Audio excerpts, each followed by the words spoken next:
Folks, let's have a little fun. Want to sound more intelligent? Avoid these 15 words and phrases that are embarrassingly outdated, says grammar expert. And then we've got this lady looking pretty sassy. As 2021 comes to an end, it's the perfect time for reflection. And let's be frank, many of us wish the people in our lives would reflect on their communication skills. These days, there are some embarrassingly outdated buzzwords and cliches that make everyone want to scream. So let's read this. This ought to be good. Oh, they interviewed managers and recruiters. I'm glad about that. 1, bandwidth.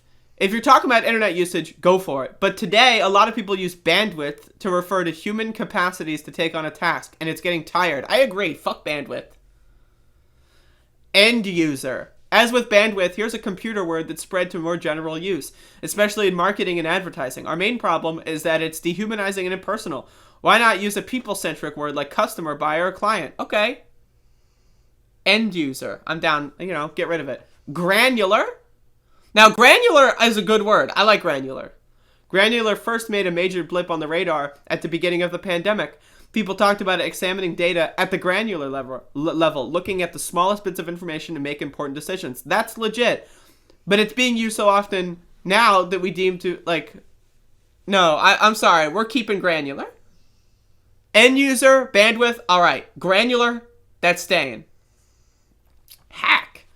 To hack used to mean to cut with heavy blows.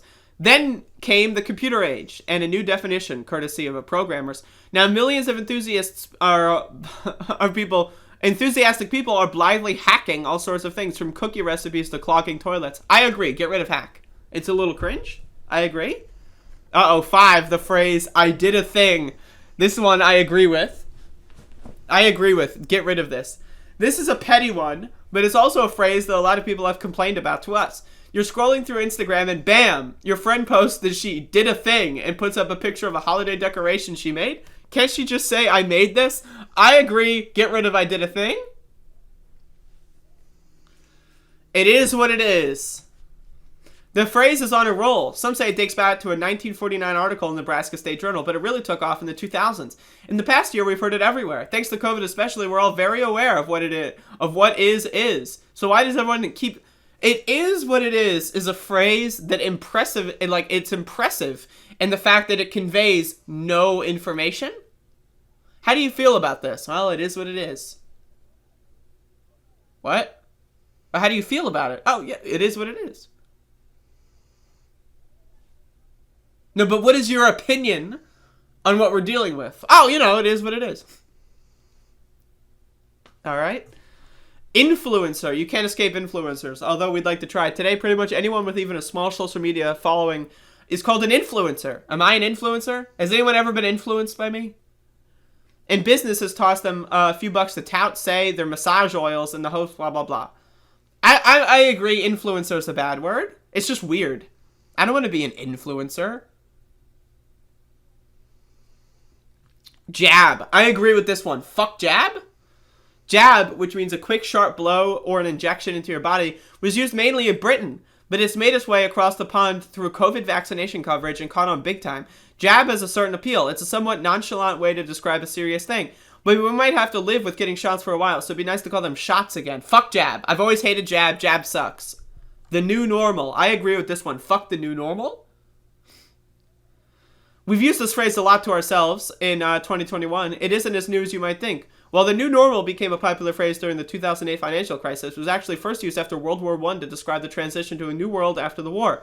Fast forward to 2021, it has skyrocketed and used to talk about the COVID era. As you can see, normal is always changing, so the new normal doesn't say much. It's like it is what it is. How do you feel about this thing? Oh, it's the new normal. What? Pivot. Honestly, I agree with pivot. Fuck pivot. Unless we're talking about the early 2000s animating tool. And as you'd expect, many people listed this as one of the most overused words of the year in 2021. In business, pivoting means shifting direction in a major way, but it's lost all meaning since now everyone is now pivoting all the time. Let's put this one on the shelf unless we're announcing a new global strategy. Fuck pivot. Take it offline. If one more person tells me they want to take it offline, I'll scream. That's what one irritated manager told us, and we hear it, and we hear her pain. It seems like everyone wants to take things offline instead of talking about it later. Like they used to say in the old days, maybe we should all take offline. I don't even know what that means. Like, does that mean we should talk about it in person? Because if so, I agree. Thought leader. Get rid of thought leader. That one sucks. I'm not even going to read that one. Fuck thought leader. We remain cautious. Sometimes we remain cautious is used to say nothing, meaning we're not going to say much because who knows. Other times it's used to say not to worry, we're not going to do anything untoward. Either way, it's unnecessary verbiage. Of course you're being cautious. We'd hope so. Okay. I mean, I don't necessarily mind that one. WFH started as a useful acronym. There was a definite... I don't know what this means, by the way. There was a definite need for most of us who were working from home and needed something quick to text. But now it's overused. WFH clothes, WFH hacks. See above. WFH everything. I'm not in this. I'm not in this world. 15. Zooming. For the past year, everyone was Zooming. Even if they use Microsoft Teams. We're tired of Zooming, and we're just as tired as the word. The big question is, will Zoom as a generic term stick, or will it go the way of Xerox? Will Google Zoom next year and see? And yes, will we use Google generically? Maybe we'll use Bing. Yeah, anyway, I don't care about this. I thought that this is a funny headline. But I agree with Jab. Get rid of Jab. Get rid of Thought Leader. Get rid of Zooming, for sure. Zoom sucks. Take it offline. I don't even know what that means. Pivot, yes, get rid of it. The new normal means nothing. Jab, fuck it. Influencer, fuck it. It is what it is. I've always hated that. I did a thing. Yes, get rid of it. Hack, go. Granular is fine. I'm sticking with granular. I'm sticking with that. End user, bandwidth. Okay, anyway, so lady looking very sassy. And so that's that. Was that entertaining? Was anyone entertained by that? Was I entertaining anyone? I hope so. Thank you for the super chat, Hugo. I appreciate that.